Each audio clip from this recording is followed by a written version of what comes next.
So hello mga kaibon, so nandito na naman tayo sa aking aviary at may share na naman akong tip sa inyo about sa diet kapag tumataba yung alaga nating parakeet. So ayan mga kaibon kung paano natin papayatin. So ayan, ito muna bago tayo mag-umpisa, don't forget to subscribe my YouTube channel, Parin Palakpak Kaibon, sa aking Facebook page, Parin Palakpak Kaibon, at ang aking Facebook, Parin Palakpak Mr. Tigasin. So ayan mga kaibon, so paki-like or share o follow naman po ako at subscribe po sa aking YouTube channel. So ito mga kaibon, madalian lang to. So meron tayong dalawang parakeet dito, karamihan kasi ito, breeder ko na to. Karamihan sa parakeet natin, kung hindi malaki yung cage, sila na tumataba sila mga kaibon, kagaya yan. So ayan mga kaibon, dalawa yan. Nasa flight cage ngayon, dahil flight cage ko, dalawang mahaba na double, yan yung size niya. So ayan mga kaibon.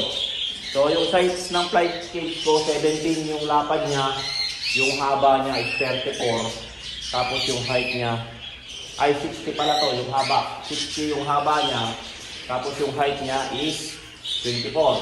So ayan, ganyan po yung aking single na pag-breeding ng aking mga alagang kakatil. So ayan, nasa loob yung net box. So ayan mga kaibon. So ayan, may dalawa yan, diet tayo. Yung pagkain nila is kapiranggot lang, dalawa yan. Ganyan lang po yung pagkain nila. So ayan, then itong kids na to, para dalawang beses sa isang araw ang gagawin nyo, i-flight nyo lang sila, pagurin nyo sila. I-flight nyo ganyan, pabalik-balik lang yan mga kaibon. Para ma-exercise sila, para mag-burn yung fat nila.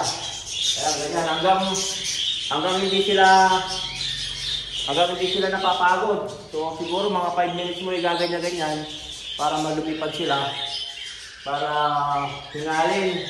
Tapos makapag-burn ng fat yan. Ganyan ang ginagawa ko sa kanila.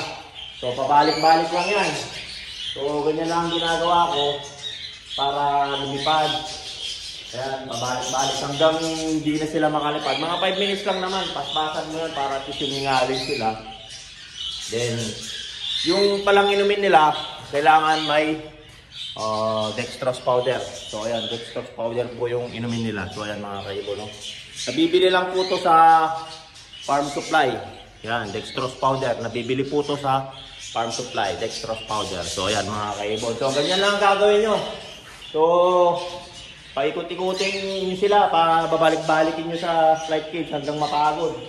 Kasi ganyan lang ang gagawin, no? So ayan mga kaibon. Tapos yung pagkain, ilagay nyo to.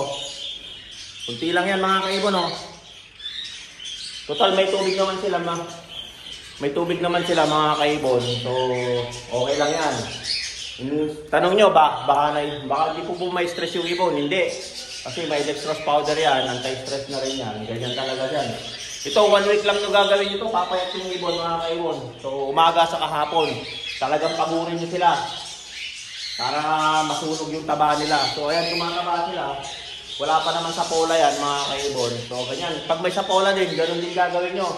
Tapos malunggay, don't forget yung malunggay, dalawang beses sa isang linggo. So ayan mga kaibon.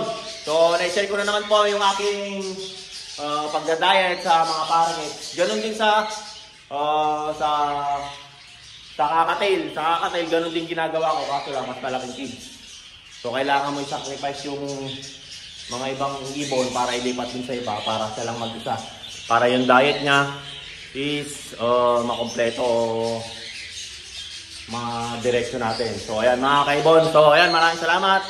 Hanggang sa muli mga kaibon. Don't forget to subscribe, follow, and share my video. So ayan mga kaibon, maraming salamat. Hanggang sa muli. Paalam.